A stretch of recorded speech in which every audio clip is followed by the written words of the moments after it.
Olá, leitores, sejam muito bem-vindos ao meu canal.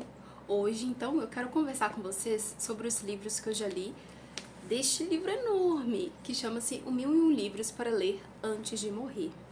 Esse livro, ele é muito famoso no meio de pessoas que gostam muito de ler, justamente porque leitores, né, amam listas de livros.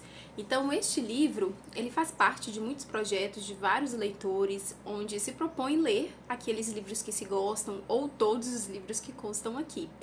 Esse livro, eu acompanhava as atualizações das leituras muito do canal Estante Alada da Jaqueline. Eu gostava muito de assistir. E que bom que hoje eu tenho a oportunidade de poder estar fazendo esse vídeo. E esse vídeo, então, é uma resposta, uma tentativa, né, na verdade, de resposta a um comentário que eu tive aqui no canal, que foi do Hebraico Oficial. Vou deixar aqui o print, pedindo para que eu falasse, né, sobre a lista de livros clássicos que eu já fiz a leitura. Pois bem, como aqui a maioria dos livros que constam são livros clássicos, eu vou fazer então, aproveitei, né, para fazer então responder, né, essa lista aí de livros que é tão famosa aqui no YouTube. Então achei uma oportunidade para isso. Então muito obrigada o canal, né, que fez esse comentário, que pediu. Então aqui já está o vídeo, e se você também tem dicas de vídeos aqui, você pode estar me falando que eu vou comentar aqui, eu, né, vou ver aqui a melhor forma de encaixar a sua sugestão de vídeo. Então, vamos lá, pessoal. Então, esse livro, se vocês podem perceber, né, ele é um livro em inglês, então em português tá absurdamente caro. Então, assim, você não acha, eu acho, por menos de R$ 200, pelo menos não atualmente. Eu fiquei acompanhando esse livro mais de 3 anos para verificar se eu conseguia a edição em português, porque convenhamos, né, a edição em português, a capa é muito mais bonita do que a de inglês. Então essa minha edição é em inglês, inclusive eu já deixei até um post-it aqui, que eu ia marcando, né, os livros que ia fazendo a leitura, e é um livro assim, gente, enorme, com vários livros, a proposta com 1001 livros, para a pessoa ler antes de morrer. Então assim, é um desafio muito grande, né, para quem participa. Eu não participo, eu gosto mesmo, né, de folhear de vez em quando para conhecer os autores, conhecer livros. E aqui tem livros, gente, que eu nunca nem tinha ouvido falar, que são clássicos e que também aqui são de alguns contemporâneos. Então esse livro pega desde lá a antiguidade até os anos 2000. E essa coleção tem de livros, tem de filmes, vinhos, viagens, várias coisas. Então vale a pena, eu acho, que você conhecer. Eu queria muito dos discos, que são das músicas, e gostaria dos filmes também daquele livro. Então, assim, são muitas listas de livros, né? Tem aquele livro da literatura, 1001 livros, 501 grandes escritores. Inclusive eu tinha esse livro, infelizmente não tenho mais.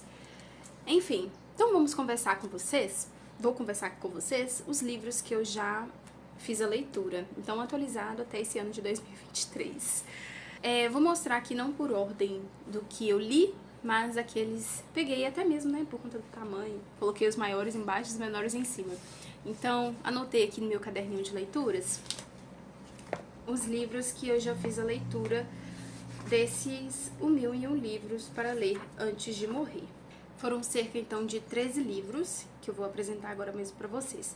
Então, o primeiro livro que eu quero apresentar pra vocês é este aqui, olha, da Harper Lee, O Sol é para Todos. Esse livro vai falar um pouco, então, sobre a escravidão, sobre a injustiça, sobre os desafios dos Estados Unidos naquele momento que não existia, né, leis para as pessoas negras ou leis justas que funcionassem tanto para as pessoas brancas quanto para as pessoas pretas. Tanto para as pessoas pobres quanto para as pessoas ricas. Então aqui a gente vive numa segregação ainda racial. Então nós temos igrejas apenas para pessoas negras, bairros para pessoas negras e dividido, né, para pessoas brancas. E aqui a gente tem uma parte do direito, né, que preza ou despreza, ou deveria prezar na verdade, sobre a legitimidade, sobre, como eu posso dizer, sobre os direitos iguais para todos, né? Então, como que é o peso da palavra de uma pessoa branca e o peso de uma pessoa negra? Será que isso existe ainda hoje? Será que esse livro é atual? Ou ele, né, ficou apenas para os Estados Unidos daquela época. Então aqui a gente tem essas narrativas, né, sobre essa segregação racial, sobre racismo, sobre mentiras. É um livro que inclusive eu quero reler os últimos capítulos. Os primeiros capítulos eu lembro que foi...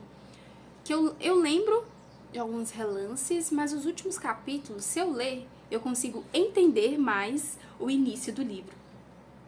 E eu lembro que eu fiz a leitura, essa minha edição ela é bem antiga, eu tava doida querendo ela, eu comprei no sebo da Shopee. Eu lembro que eu li esse livro, acho que foi nas minhas férias, há 2 anos atrás, e assim, eu devorei esse livro, devorei bastante. Em alguns momentos eu achei que foi muito repetitivo, mas eu não pretendo reler esse livro todo, apenas os últimos capítulos. Então, esse aqui, O Sol é para Todos, eu fiz a leitura. O outro livro... Gente, agora eu vou mostrar um dos meus livros favoritos, que é simplesmente Grandes Esperanças, do Charles Dickens. Gente, meu Deus, como eu amo esse livro. O Pip, ele me representa alguns sentimentos, tantas coisas.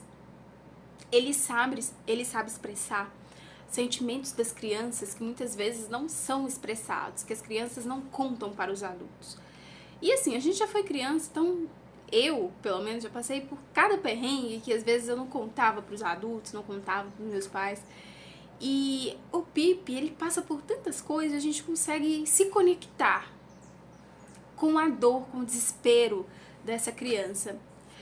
Sem contar também as experiências que o Pip vive, e é um dos meus livros favoritos da vida. Inclusive, eu estou lendo o David Copperfield, mas continua sendo Grandes Esperanças, pelo menos até esse momento. Quero muito ler do Charles Dickens, o Little Dorrit, ou A Pequena Dorrit. Tenho aqui também, desse mesmo livro, Grandes Esperanças, na minha edição em inglês, Great Expectation. Essa minha edição daqui eu comprei no sebo da Shopee. Então, gente, eu recomendo muito comprar em sebo da Shopee, porque é muito bom. Assim, pelo preço, foi menos, acho que de R$20, por conta do frete. Então eu quero cogitar, quero muito fazer a releitura desse livro em português e quero fazer também acompanhar na edição em inglês. Então, gente, simplesmente eu amo Grandes Esperanças. Eu amo Grandes Esperanças. A forma como ele apresenta seus sentimentos, sua forma de ver a vida, as suas dificuldades, a sua desesperança muitas vezes. O que opaca a Grandes Esperanças, ao nome do título do livro. Gosto muito e recomendo muito pra vocês. O próximo livro que eu fiz a leitura foi O Hobbit, do Tolkien. Quero já de antemão destacar que esse livro não funcionou tão bem assim pra mim, como pra maioria das pessoas. Então tem gente que faz, né, banner, quadro com esse livro, estampas de camisas, enfim, tudo pra representar o amor muito grande por esse livro, mas, gente... que livro que pra mim foi tanto quanto enfadonho. Pra finalizar esse livro, eu participei da maratona literária que a Claire Scores, ela sempre promove no canal dela. Então eu fico de olho, e aí quando tem essas maratonas lá no canal dela, eu corro e pego alguns livros aqui que estão encalhados, e aí eu participo. E esse livro fez parte, então, dessa maratona literária para desencalhar livros que estavam por aqui. E, assim, não funcionou tanto pra mim. Mas tem um aspecto em mim que eu ainda tenho que talvez ler mais para talvez conseguir um pouco de proximidade com esse gênero. Então um gênero mais com elfos, fantasia, isso é diferente um pouco pra mim. Eu tenho uma certa, não é relutância, mas eu gosto mais por não ficção ou livros de romances, contos. Então, quando eu pego livro de fantasia, me dá um trave, porque eu tenho que imaginar muitas coisas, sabe? E isso vai acarretando, acho que um peso no momento da leitura. Não quero dizer que esse livro seja ruim escrito e não quero dizer também que ele não vale a pena. Inclusive, em algum momento, se em algum momento eu me animar, eu quero fazer a releitura desse livro. Que eu lembro que teve momentos que foram muito legais, como no início da leitura. Mas no meio ali, onde eles têm que entrar num bosque, tem bosque do bosque, tem vários seres diferentes, aquilo começou a ficar enfadonho pra mim. E quando chegou no final eu disse, ufa, que bom que acabou. E assim, foi uma experiência tanto quanto enfadonha pra mim, mas eu reconheço que é um livro, assim, bom, mas não funcionou tanto pra mim quanto eu gostaria. Inclusive do Tolkien, tem um livro dele, esse aqui, ó, Contos Inacabados, que eu gosto muito desse livro. Esse livro funcionou super pra mim, eu gostei bastante. Mas o Hobbit, quem sabe aí algum dia eu faça a releitura dele. Mas eu quero vir conversar com vocês, tá? Lembro de algumas coisas aqui sobre ele. O próximo livro é este aqui, Admirável Mundo Novo, do Aldous Huxley. Um trava-língua diferente, né? Esses nomes que não são brasileiros, assim, às vezes a gente pega, assim, pra ler e... Opa, meu brinco! A gente percebe a diferença, né? Na pronúncia e tudo mais. Mas ok. Então, Admirável Mundo Novo. Inclusive, esse livro foi um presente da Jamile. Recebi lá no meu trabalho. Do Books Anatomy. Gostei muito de ter recebido esse livro de presente, agradeci bastante lá no Instagram. Esse livro, então, é uma distopia, uma das distopias mais conhecidas, inclusive 1984, Fahrenheit 451, acompanhados dessas distopias grandiosas. Então aqui a gente tem uma distopia. Então, distopias são aquelas visões ou encenações ou com aquilo que se conta a história de algo que... algo muito irreal, como se fosse meio que satírico, assim, sabe? Mas que, na verdade, muitas vezes o autor tá querendo relatar o que está acontecendo. É uma visão muito irônica do que está acontecendo, mas ele coloca de uma forma tão mirabolante que às vezes, né, para alguns leitores, não, isso não está acontecendo. Mas muitas vezes é isso que está acontecendo no nosso mundo. Político, religioso, essa forma muitas vezes irracional da gente viver a vida. Então, Aldous Huxley, ele traz exatamente isso para nós, um admirável mundo novo. Então, aqui tudo é para Freud, não existe Deus, não existe religião, não existe relações familiares, relações religiosas. Tudo é para um ser, tudo é para um governo. As pessoas, elas não têm mais direito de terem filhos, os filhos são gerados em incubadoras. Então, são coisas que muitas vezes a gente acha que está distante, mas que ao analisar a nossa sociedade e o nosso tempo, a gente percebe que muitas coisas estão mais perto do que a gente imagina. É um livro também que eu quero muito reler. Marquei muito, gostei de ter feito a leitura desse livro. Um outro livro que é um chuchu aqui na minha estante, que eu gosto muito, que eu quero muito fazer a leitura, é esse livro aqui, ó, Iracema, de José de Alencar. Foi um dos primeiros clássicos que eu fiz a leitura. Então, e esse livro marcou tanto a minha vida, porque foi um dos primeiros clássicos que eu fiz a leitura na minha vida. Então, sabe quando você sai do ensino médio, você fica com aquele medo de clássicos, e aí você começa a escolher um dos livros, e aí eu peguei esse aqui, Iracema, de José de Alencar. Maravilha de escrita. Gente, nós temos grandiosos escritores, viu? José de Alencar, meu Deus, gosto demais dessa escrita. É uma escrita mais romanceada, este livro. Vai contar, então, a história de uma índia que se apaixona pelo português. E aqui eu percebi o José de Alencar fazendo ligação, então, com essa vinda de Portugal aqui para o Brasil, né? Essa exploração, essa forma que nos ligou, acabou nos ligando para sempre, né? Por toda a história. O livro que eu gosto muito, que eu quero muito reler. Só que eu quero ler em outra edição. Não quero ler nessa edição. Apesar de ser letras, é uma edição bem confortável de fazer a leitura, mas é porque eu quero adquirir uma nova edição. Talvez em capa dura ou no meu Kindle mesmo. O próximo livro foi este aqui, O Velho e o Mar, do Ernest Hemingway. Esse livro, então, nos conta sobre a esperança e a desesperança também, sobre não desistir, sobre lutar em frente, não contar com a sorte. Existe um momento aqui nesse livro que fala sobre isso, sobre você construir a sua sorte, de você não esperar a sorte vir, mas quando ela vier, você estar pronto para adquiri-la, para conquistá-la, para tê-la em suas mãos. Então, é um livro que vai contar a história de um velho que fica muito tempo, mais de um mês, no mar, querendo pegar um peixe. E quando esse senhor, ele pega aquele peixe, os tubarões, ele tem que lutar com o tubarão, as mãos dele vão sangrar, ele fica com fome. Enfim, é uma luta muito grande para ficar com aquele peixe, e nós temos aqui um final em aberto. Então esse livro trata muito sobre não desistir daquilo que se quer muito conquistar, daquilo que se é bom, daquilo que nós já temos. É uma metáfora para a vida. Inclusive, né, muitas vezes existem livros de autoajuda, mas se lermos a literatura certa para aquele momento que a gente precisa, gente, esses livros são maravilhosos. Eles já contemplam, eles já falam conosco muito. Enfim, fica aqui também.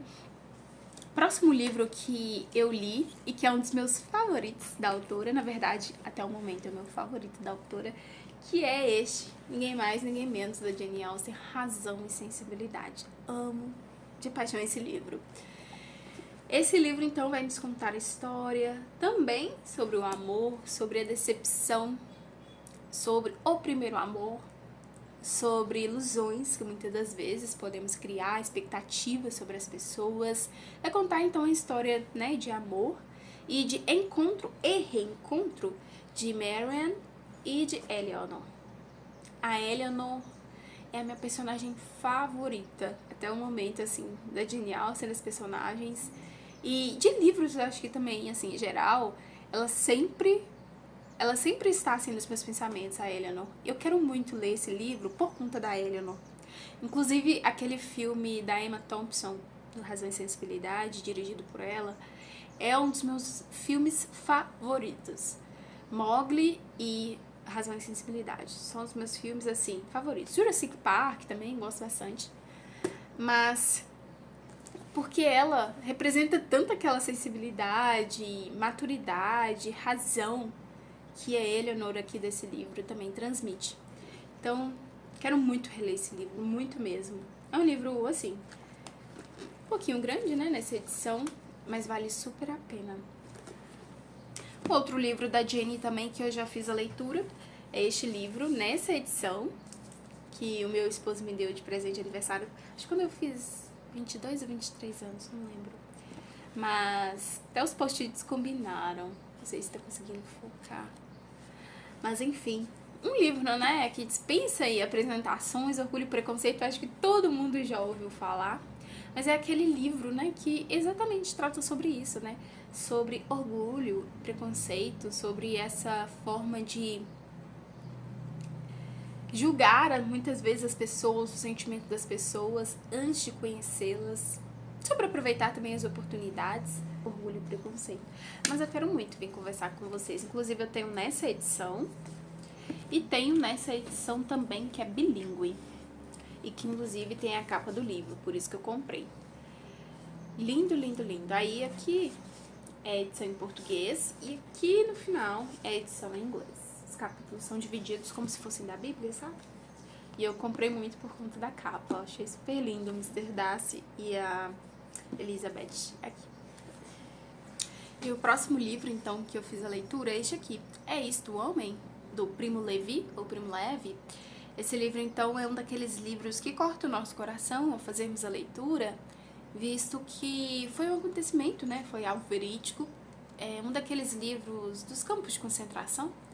Então, o Primo Levi vai nos contar e vai nos levar também às suas lembranças, memórias, daquilo que ele passou num campo de concentração. E olha, haja estômago, haja força para ler esse livro, porque ele não romanceia muito a escrita dele, não. Ele é bem, assim, sincero com aquilo que ele passou. E ele conta de uma forma, assim, tão lógica, que é como se fosse a coisa mais normal do mundo.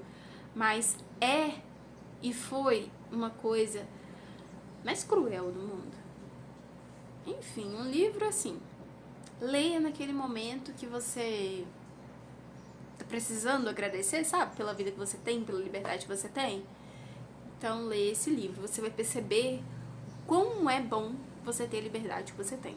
Liberdade de expressão, de ir e vir, de você ter sua casa, ter sua família. Mas é um livro triste.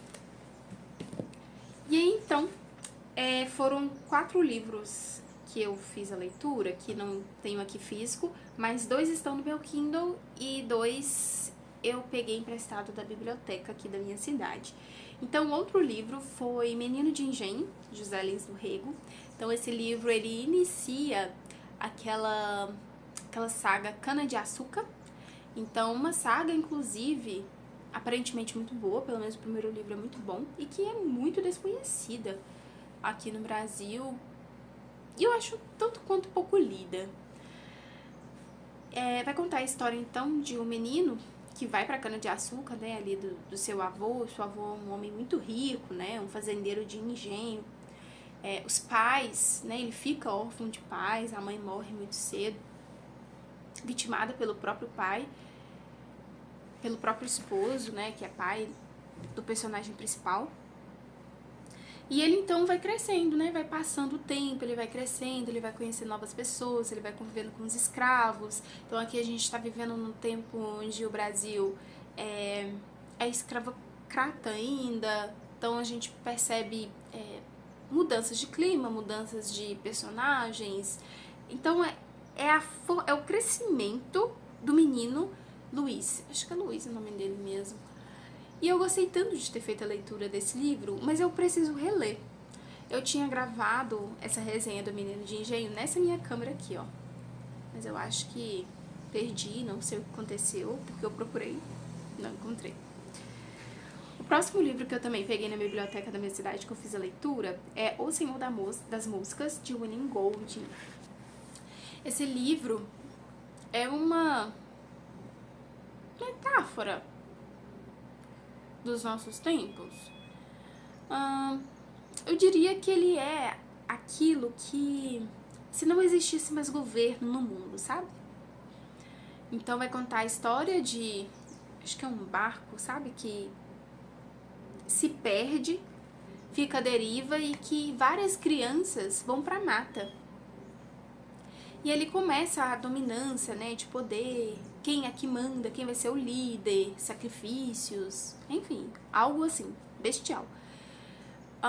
Mas se a gente trazer para os nossos dias, como que seria se não existisse governo? Eu estou fazendo a leitura desse livro do Confissões de um Herético, do Roger Scruton, e ele nos faz pensar sobre isso, sabe? Muitas vezes a esquerda atinge a direita atinge a esquerda, critica muito o governo atual, daquele ano em que se está, ou que foi o elegido, mas e se não tivesse governo no mundo? Ele nos faz pensar sobre isso, sabe? E isso é muito importante, gente, o papel do governo é muito importante. E o governo está a serviço da sociedade. E o governo intervém quando a sociedade quer ficar acima dele. Ele traz umas reflexões assim tão interessantes que eu pensei, gente, realmente, de fato é assim. E aí eu pensei no Senhor das Moscas. A gente não pode ficar sem governo, né? Senão vira uma baderna, vira uma bagunça. Enfim, trata sobre isso, tem resenha aqui no canal, recomendo que você assista. O próximo livro, então, que eu fiz a leitura aqui no meu Kindle foi Ninguém Escreve ao Coronel, um livro que trata, né, sobre o luto, sobre a esperança depois de um longo temporal. Então aqui nós temos um casal que lida com a perda do seu filho e nós temos lutas políticas, infelizmente, como sempre existiu no mundo, a pobreza, a miséria, a falta de opções.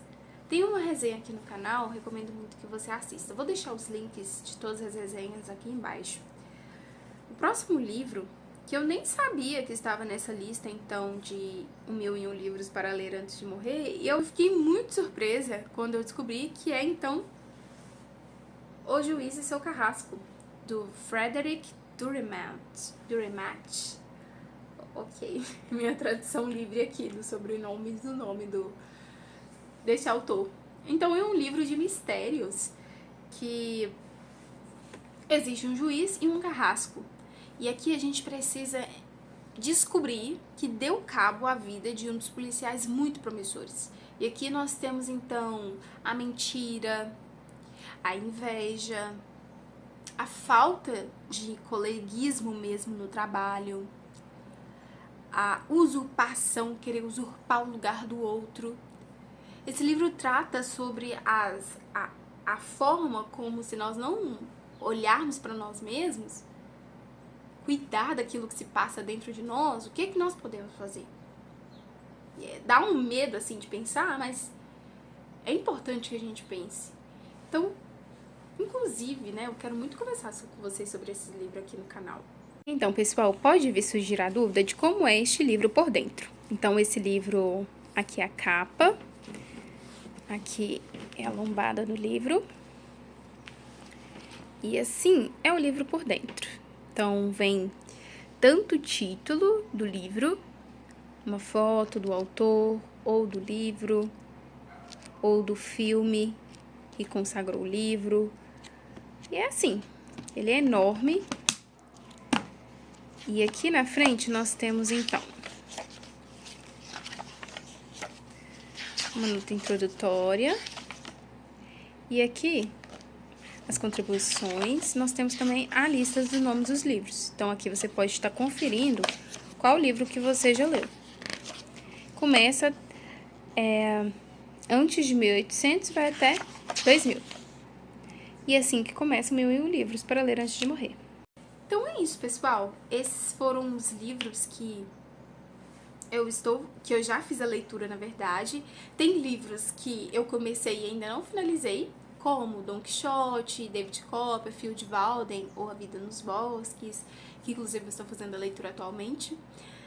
Mas assim, são livros excelentes, alguns eu gostei mais, outros menos, mas que valem a pena a leitura. Então é isso, pessoal. Espero muito que vocês tenham gostado e me deixem aqui embaixo nos comentários, né, quais livros dessa imensa lista, que inclusive em um PDF tem 28 páginas só de nomes de livros, vocês já fizeram uma leitura. Vou deixar a lista aqui embaixo linkada para vocês poderem conferirem. Então é isso. Eu espero muito que vocês tenham gostado do vídeo. Deixe sua contribuição aqui nos comentários e a gente se vê então no nosso próximo vídeo, que vamos conversar sobre outros livros.